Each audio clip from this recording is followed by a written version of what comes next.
Varicose veins కి సరైన చికిత్స కోసం సంప్రదించండి ఎవిస్ హాస్పిటల్. నమస్తే, మీరు చూస్తుంది సుమన్ టీవీ. నేను మీ కీర్తి. నాతో పాటు ప్రముఖ ఆధ్యాత్మికవేత్త అనంతలక్ష్మి అమ్మ గారు ఉన్నారు. నమస్తే అమ్మా. నమస్తే తల్లి. అమ్మ, భీష్మ ఏకాదశి వస్తుంది కదా? అవునమ్మా. ఎందుకు ఈ ఏకాదశికి భీష్మ ఏకాదశి అని పేరు? ఈ రోజు అసలు ఏం చేయాలి, ఎలా సద్వినియోగం చేసుకోవాలి? ఏకాదశులన్నీ చాలా ప్రసిద్ధమైనవమ్మా. ఏకాదశి నాడు జీవ ప్రజ్ఞ ఊర్ధ్వముఖంగా ప్రయాణం చేయడానికి సిద్ధంగా ఉంటుంది. ఊర్ధ్వముఖంగా అంటే పైకి నేరుగా వెళ్ళిపోతుంది. ఎందుకంటే భూమి మన శరీరానికి సంకేతం, సూర్యుడు ఆత్మ ప్రజ్ఞ, చంద్రుడు మనస్సు. ఈ భూమి సూర్యుడు లంబకోణంలో ఉండి ఏది చేసినా నేరుగా మనకి అలా పైకి వెళ్ళిపోవడానికి వీలవుతుంది. పైగా ఏకాదశి అంటే 11, 5 జ్ఞానేంద్రియాలు, 5 కర్మేంద్రియాలు, వాటి మీద పెత్తనం చేసేటటువంటి మనస్సు ఏకోన్ముఖంగా ఉంటాయి. జ్యోతిష్ శాస్త్రం తెలిసిన వాళ్ళని అడిగితే ఇంకా చాలా వివరంగా చెప్తారు. మనలాంటి వాళ్ళకి వివరాలు ఎందుకు, విషయం చాలు. ఎందుకంటే మనం జ్యోతిష్ శాస్త్ర పండితులం కాదు గనక. అటువంటి ఏకాదశి నాడు మనం గనక ఏది చేస్తామో అది మనకి అత్యధికమైనటువంటి ఫలితాన్ని ఇస్తుంది. ఎందుకు అంటే మనసంతా దాని మీద కేంద్రీకరించడానికి వీలవుతుంది గనక, మనసు పెట్టి చేయడానికి అవకాశం ఉన్నటువంటి రోజు. అటువంటి 24 ఏకాదశుల్లోనూ కూడా ఈ ఏకాదశికి మాఘమాసంలో వచ్చే శుద్ధ ఏకాదశికి భీష్మ ఏకాదశి అని పేరు. దీనికి ఒక ఏం చెప్తారంటే, భీష్ముడు ఈ రోజు శరీరాన్ని వదిలాడు అని చెప్తారు. కానీ వాస్తవం అది కాదు. కాదమ్మా, భీష్మ అష్టమి. ఏదైతే మనం రథసప్తమి చేస్తామో ఆ రథసప్తమి మర్నాడు వచ్చేటటువంటి అష్టమి భీష్ముడు శరీరం వదిలిన రోజు.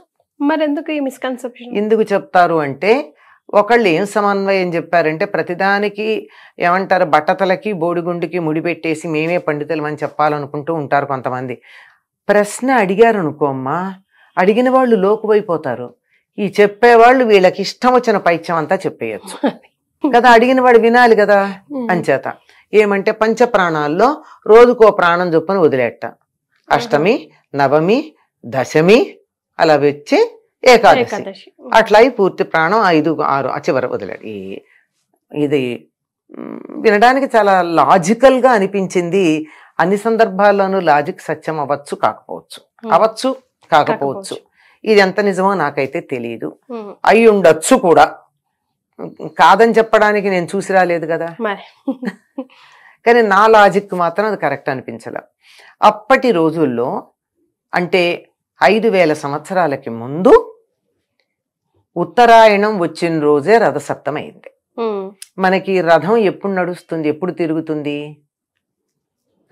ఉత్తరాయణం రాగానే సూర్యుడు రథం యొక్క దిశ మారుతుందని కదా ఉత్తరాయణం అన్నాం కదా. అప్పుడు వైకుంఠ ఏకాదశి ముందు, వైకుంఠ ఏకాదశి తర్వాత కదా. ఎప్పుడు ఉత్తరాయణం అంటే మనకి జనవరి, ఈ సంవత్సరం 14 వచ్చింది, ఒక్కొక్క సంవత్సరం 15 వస్తుంది. ఇలా కొంచెం కొంచెం తేడాలు వస్తూ 5000 సంవత్సరాలకు ముందు ఇంకొంచెం తేడా ఉంది. తేడా ఉండి ఆ సంవత్సరం రథసప్తమి నాడే రథాలు మళ్ళాయి. అందువల్ల మర్నాడు అష్టమి నాడు ఉత్తరాయణం వచ్చింది గనక భీష్ముడు శరీరం వదిలాడు అని ఒకటి చెప్తారు. నమ్మడానికి అవకాశం ఎలా ఉంది అంటే, భారత యుద్ధం జరిగిన రోజులన్నీ లెక్క పెట్టుకుంటూ వస్తే తిథుల ప్రకారం అది జరగాలి. ఆయన 56 రోజులు అంపశయ్య మీద ఉన్నాడు అని చెప్పిన దాని ప్రకారం, దానికి సంకేతంగానే మనం రథసప్తమి నాడు పాలు పొంగించుకుంటే, తమిళులు ఎప్పుడు పాలు పొంగిస్తారు? సంక్రాంతి నాడు చేస్తారు. అందుకని సంక్రాంతిని పొంగల్ పొంగల్ పొంగల్ అంటారు. వాళ్ళు కూడా ఎక్కడ పాలు పొంగిస్తారు? తులసి దగ్గర బయట పెట్టుకుని ఆరు బయట పాలు పొంగిస్తారు. మనం అప్పుడు చెయ్యం. మనం ఎప్పుడు చేస్తాం పాలు పొంగించటం? రథసప్తమి నాడు చేస్తాం. అంటే సూర్యుడిని ఆరాధించేటటువంటి వాళ్ళు సూర్యుడికి ఎదురుగా సూర్యుడు కనపడేటట్టు ఆవు పాలు పొంగించి అందులో కొత్త బియ్యము కొత్త బెల్లము వేసి పరమాన్నం తయారు చేసి సూర్యుడిని ఆరాధించే పద్ధతి. అంటే ఈ పాలు పొంగించటం అన్నది రథసప్తమి నాడు మనం చేస్తున్నాం. ఈ రథసప్తమి సంక్రాంతి కొంచెం మారాయి గనక వాళ్ళు అప్పుడు చేస్తున్నారు, మనం ఇప్పుడు చేస్తున్నాం. కాలక్రమంలో మార్పులు వస్తాయి. ఒకప్పుడు ఎప్పుడు 13వ తారీఖే భోగి, 14 సంక్రాంతి వచ్చేది మా చిన్నతనంలో. ఈ మధ్య కాలంలో 14 భోగి 15 సంక్రాంతి వచ్చింది. ఒక సంవత్సరం అయితే భోగి సంక్రాంతి కూడా 15 వచ్చాయి. అంటే అంతరిక్షంలో కూడా గ్రహాల యొక్క కదలికల్లో కొంచెం మార్పు వస్తుంది. ఎందుకంటే భూమి ఇలా నిటారుగా లేదు. 23 డిగ్రీల వంపు తిరిగింది భూమి యొక్క అక్షం. అందువల్ల తిరిగేది కూడా ఇలా కోడిగుడ్డ ఆకారంలో తిరుగుతుంది. అది కూడా ఇలా పూర్తి ఓవల్ కాదు, ఈ పక్కన వెడల్పు ఎక్కువ, ఈ పక్కన వెడల్పు తక్కువ, అట్లా తిరుగుతుంది. ఈ తిరిగే సందర్భాల్లో వచ్చినటువంటి తేడాల వల్ల అప్పుడప్పుడు ఈ తేడాలు వస్తాయి. అప్పుడు అలా జరిగి ఉంటుంది అని జ్యోతిష్ శాస్త్ర పండితులు చెప్పే మాట. ఎందుకు అష్టమి నాడే శరీరం వదిలాడు అని. ఎందుకు అంటే భారతంలో స్పష్టంగా ఈయన చెప్తాడు. ఎవరు? మన ధర్మరాజు. ఇవాళ ఉత్తరాయణం ప్రవేశించింది కనుక తాతగారు శరీరం వదలడానికి సిద్ధంగా ఉంటారు, మనం ఇంటి నుంచి అగ్ని తీసుకువెడదామంటాడు. అంటే ఇంట్లో ఉన్న అగ్నిని పట్టుకెళ్ళాలి. పూర్వకాలం ఇంట్లో హోమాలు చేసేవాళ్ళుగా అందరూ. ఆ హోమం చేసే అగ్నిని పట్టుకెళ్ళాలి. మనకు హోమం లేకపోతే బయటే నిప్పు తయారు చేసి కుండలో పెట్టి తీసుకెళ్తున్నారు. వాస్తవంగా ఇంట్లో ఉండే హోమాగ్ని తీసుకెళ్ళాలి.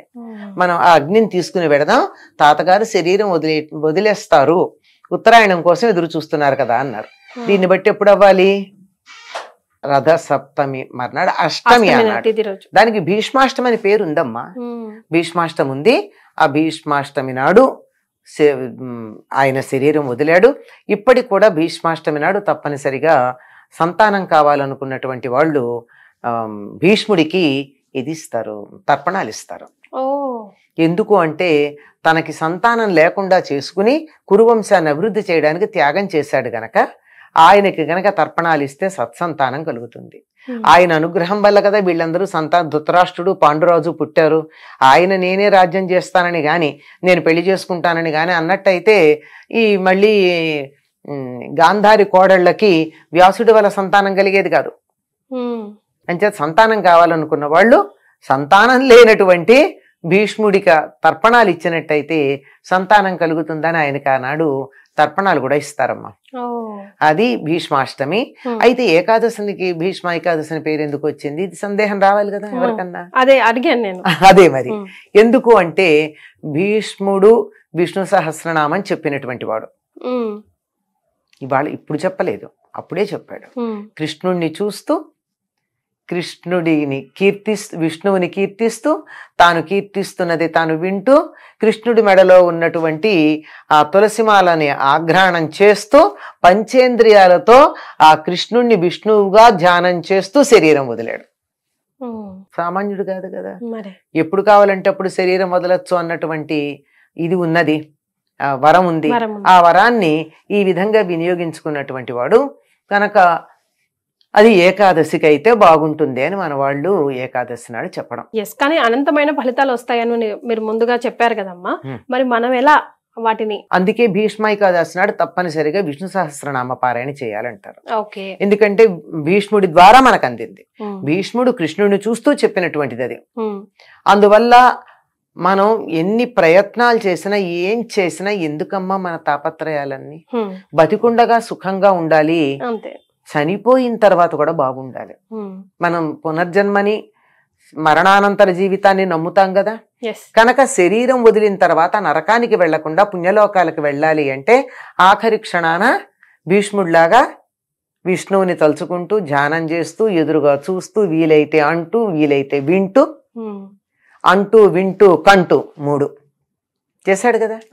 అందుకని ఆనాడు అది గనక మనం భీష్ముడి నుండి మనకు అందినటువంటి విష్ణు సహస్రనామాన్ని మనం పారాయణ చేశామంటే తప్పనిసరిగా ఆ భీష్ముడి వల్ల కూడా మనం కొంత ప్రయోజనం పొంది అయ్యో వీళ్ళు నే చేసిన పని చేశారని ఆయన కూడా అనుగ్రహిస్తాడేమో.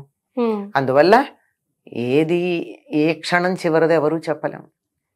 ఇదిగో అప్పుడే అయిపోతుంది అన్నవాళ్ళు, అది కాదు అప్పుడే అయిపోతారు వీళ్ళు అన్నవాళ్ళు లేచి కూర్చుని హాయిగా 10 ఏళ్ళు 15 ఏళ్ళు బతుకుతున్నారు. హాయిగా ఉన్నారు అనుకున్నటువంటి వాళ్ళు తప్పు నిగిరిపోతారు. అందువల్ల ఏది ఆఖరి క్షణమో మనకి తెలియదు. అందువల్ల ఆనాడు విష్ణు సహస్రనామ పారాయణ తప్పనిసరిగా చెయ్యాలి అని చెప్తారమ్మా.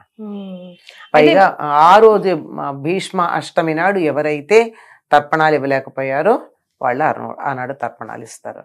ఇంకో సంగతి ఏమిటంటే పూరిలో భీష్మాష్టమి నాడు పూరిలో కూడా ఆ జగన్నాథ స్వామి భీష్ముడికి తర్పణాలు ఇస్తాడు. ఓ సో మనం కూడా అలా ఇచ్చుకోవచ్చమ్మా? ఇచ్చుకోవచ్చమ్మా, మంచి సంతానం కలుగుతుంది. ముఖ్యంగా కొడుకులు లేని వాళ్ళు ఆ రోజు గనక ఆయన తర్పణాలు ఇచ్చినట్టయితే సంతానం కలుగుతుందని చెప్తారు. అయితే ఇప్పుడు ఏకాదశి అనగానే మనకు ఒంటిపూట భోజనం బాగా ప్రాశస్త్యం కదమ్మా. ఒంటిపూట భోజనం ఏంటమ్మా, అసలు ఆ రోజు పూర్తి ఉపవాసం ఉండడం మంచిది. అసలు ఏం తినకుండా 15 రోజులకు ఒకసారి ఉపవాసం ఉంటే ఆరోగ్యం బాగుంటుందని చెప్పి ఆటోఫాగి అనేటటువంటి సిద్ధాంతం మీద నోబెల్ ప్రైజ్ తెచ్చుకున్న ఓషినోరో చెప్పాడు కదా. అది మన వాళ్ళు ఏకాదశి నాడు పెట్టారు 15 రోజులు. అది అదే మరి ఇప్పుడు కొత్తగా పుస్తకాల్లో చదివితే ఇప్పుడు రేపు ఎప్పుడో వాళ్ళ పరిశోధన చేసి ఆ 15 రోజులకు ఒకసారి ఉండే ఉపవాసం కూడా ఏకాదశి చేయండి ఇంకా బాగుంటుందని తర్వాత ఎవరో నోబెల్ ప్రైజ్ తెచ్చుకుంటారు. ఇప్పుడు మన వాళ్ళే తెచ్చుకుంటే బాగుండు. ఇది విన్నవాళ్ళు ఎవరైనా పరిశోధన చేసి తెచ్చుకుంటే. రైట్, చాలా సంతోషం అమ్మా, ధన్యవాదాలు.